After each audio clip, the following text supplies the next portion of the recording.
when you know exactly where you want to go, when you know, okay, that's the thing I want to achieve, right? How the market should look like. How the market should look like, but after you get so many no's in a row from the people, exactly how the market should look like, maybe then you ask yourself, maybe that's the wrong product, so what you do then, But again, I made the difference and I think it's worth it. There is one thing, which is the vision. The vision is how the market should look like. Let's stay with entertainment. I want people to feel the same excitement of connecting and enjoying, but staying at home. That's the vision. Okay. Then you have an idea of how that should look like. You have an idea of how the product should look like. Okay. The product should be with my phone and maybe with virtual reality and maybe with different sound. So someone made me listen to Samedy. I don't remember. It's like a sound that I was listening. It was all around. AD. Yes. Okay. Yes. So you see. So now we're putting together things. So we're putting together that maybe I have AD sound. Okay. Maybe I have some virtual reality glasses.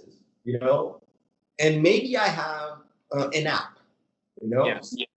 And so I combine that, and then okay, how do I connect, and how do I feel the people around me, and how?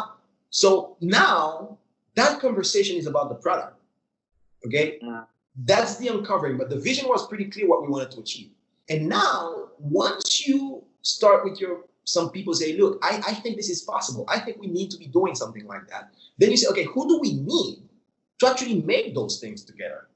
And you say, well, first of all, we need a graphic designer.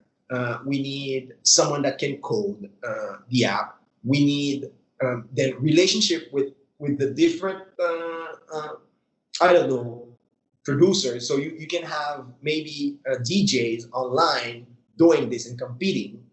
So we need to be able to make the DJs easily register and people to easily pay from one event. And then, okay, the product is taking form. Right? The product is taking form. That's my business plan. I have the vision. I know the product, how it should look like. I've decomposed it in pieces, and I know what are the kind of human resources I need to build it. And then your job as an entrepreneur, which is the hard part, is to convince the best talent of those different parts to join you. So you have to tell them why it makes sense to build it. And then the second part, why to join you to build it. And then the third part, why they should take 1, 2, 3, 4, 5, or 6% or 10% or half of your business to join. So that's all negotiation, And then the hard part is all those pieces, all that plan you need to execute. You'll have challenges, things that won't work. How do you keep them motivated? How do you? I mean, that's really what it is about, That's the thing, and another story, in February, I found a guy, from Lisbon. He said, yeah, David, I like your idea. I think. Where was he living? In Lisbon, in Portugal. Lisbon, yeah. Lisbon, I met him at the Web Summit. Yeah.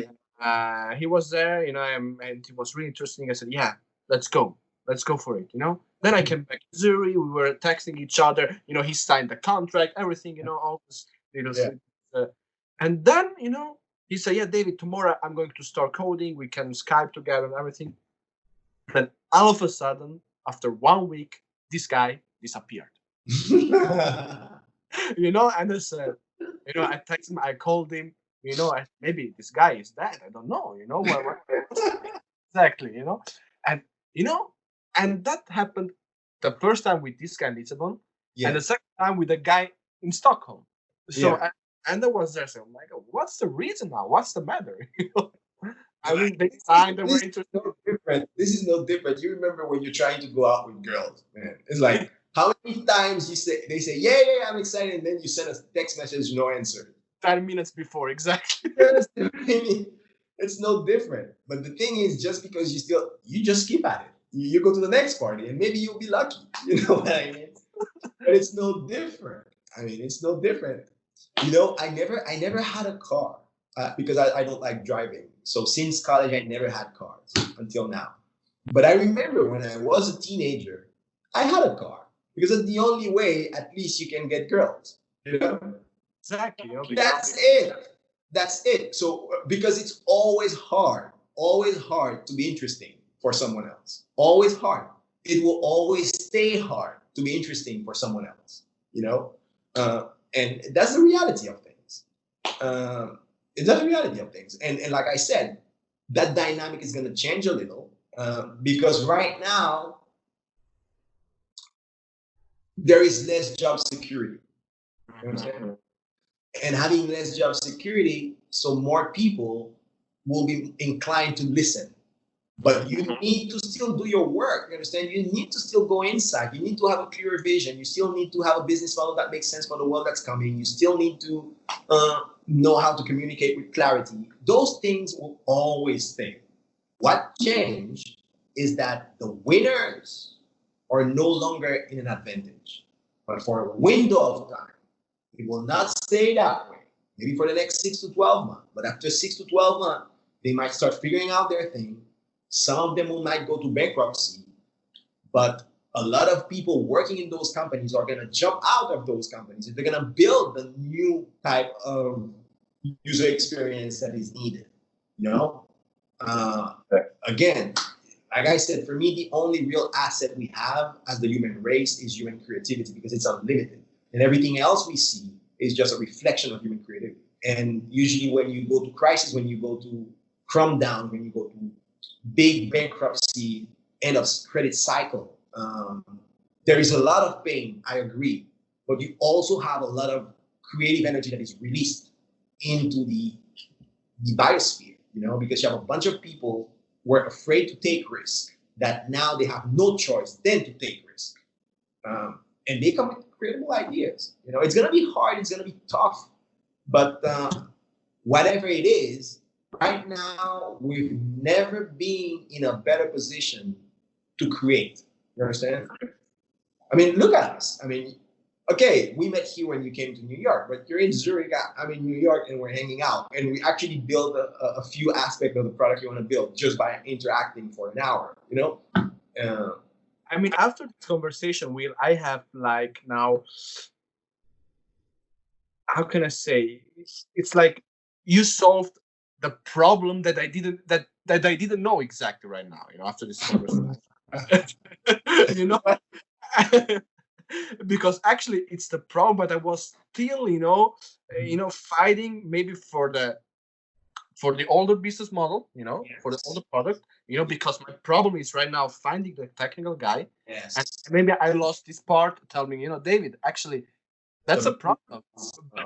You know, think about the business. You remember we started the conversation where you were telling me, why is it that the market prices in the stock market are not reflecting what's going on in the economy? That's for the same reason. Because people are holding back to what they knew.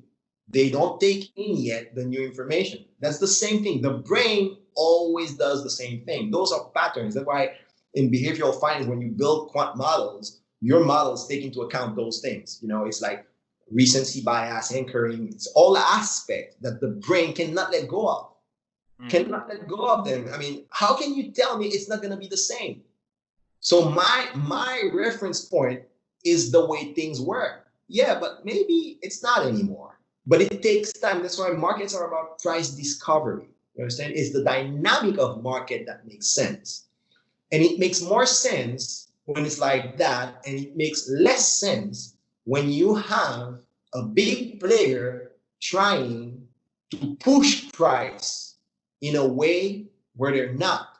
Because when you do that, you kill the market. Because when you do that, you do not let market signal to smart people what's going on. You understand? Because people are smart. Human beings collectively are very resilient when they know the truth and they react to it fast. But when you have an intermediary telling you a story for too long that has absolutely nothing to do with reality, so because you're too smart, you adapt to the story, but you don't see what's going on behind. So sometimes what you need is the people telling you those stories that are false. Let them go out. So stop intervening in the market. Because when I know the truth, oh my God, it may be painful, but then I adapt. I adapt and I release creativity and I solve my problems. So that's why it's been demonstrated throughout history that whenever you have a central power that is influencing reality too much, it's usually detrimental for the people because you find out the truth later, probably when it's too late. So that's why intervention and markets moving and the price discovery is an essential function for survival, for our survival.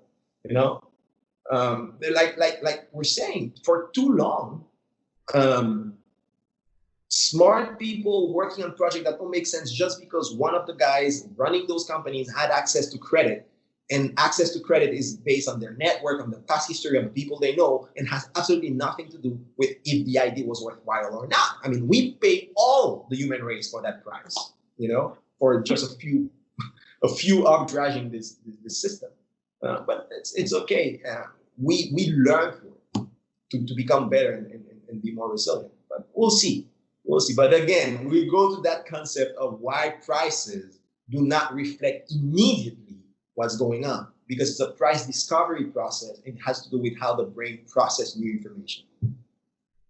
Wow, William, was great.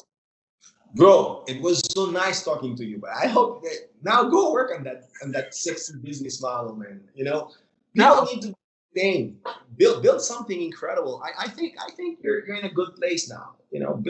Think of something incredible, and then, like I said, once you have it more clarity, communicate it to all those social media platforms that you have, and you start like creating awareness of what you want to do and who you are and why you want to do it. Absolutely. Right now. Okay. That's incredible. I love you too, brother. Thank you very much for your talk, and I really appreciate your talks and bringing out on HighCrown. They're really, really great, man. Yeah, I know you like those podcasts. I'll keep building, even if it gets hard with COVID, but I'll keep working with Holly and going to those deep things that because you have the ability to tell, to explain things in, even if the content it's very hard to explain it, but you have this ability to explain in a way that all the people can understand what you mean, so that's really, really great. Yeah, even that I had to learn. I mean, because that's why I always say it's a lot of effort on oneself, and I remember I made so many mistakes before, because for me, a few years ago, let's say a decade ago, I didn't understand the value of communication the way I understand it right now. Because for me, it was all about understanding. And the thing is, like I said, if you build an incredible product, but the user doesn't understand how it's going to make their life better, you're failed as a businessman. You'll be a great engineer, but a lousy businessman, and in reality, we are in this to connect with people first. And then by connecting with people, then you see, oh, this is what I can bring. And what I'm trying to say with this is it's always pays to talk the way people can understand you instead of being a smart ass. I've been a smart ass for too long and I had to learn. It's like, Dale Carnegie said in his book, when you are able to understand, and talk the language the other person talk. That's what it is about. It's always about the other person. It's always about explaining. It's always about asking, did you get it? Or, because it doesn't matter to understand if no one share it with you. I mean, what is it? A boring life. That's great. Take care, my brother. Take care, brother. Soon, and you let me know how this thing works. Okay. Absolutely, I will. Thank you very much, my brother. Take care. Bye. Bye-bye.